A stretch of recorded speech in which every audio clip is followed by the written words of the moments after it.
গণ অধিকার পরিষদের সভাপতি নুরুল হক নূরকে হত্যার উদ্দেশ্যে আঘাত করা হয়েছিল বলে মন্তব্য করেছেন বিএনপি মহাসচিব মির্জা ফখরুল ইসলাম আলমগীর।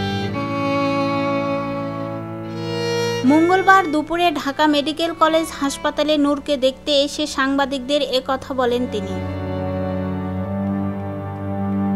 মির্জা ফখরুল বলেন, যারাই তাকে আঘাত করুক, হত্যার উদ্দেশ্যেই আঘাত করা হয়েছিল, এটা খুব পরিষ্কার।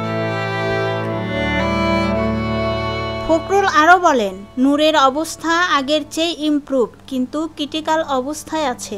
তার যে জায়গাগুলোতে ইনজুরি হয়েছে সেই জায়গাগুলো খুব ফ্যাটাল। তার ব্রেনেও ইনজুরি হয়েছে, ব্লিডিং হয়েছে।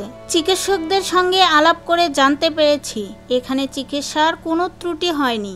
সে এখনও খেতে পারছে না, তাকে পাইপ দিয়ে লিকুইড খেতে হয়। তার রিকভারি হতে সময় লাগছে, তাকে দেশের বাইরে পাঠানো দরকার।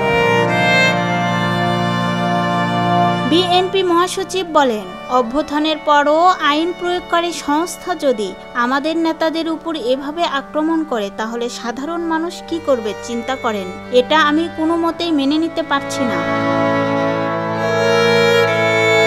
প্রধান উপদেষ্টা বিচার বিভাগীয় যে তদন্ত দিয়েছেন সেটা দ্রুত শেষ করে ব্যবস্থা নেওয়া উচিত। সরকারের কাছে বলছি, তাকে উন্নত চিকিৎসার জন্য দেশের বাইরে পাঠানো উচিত।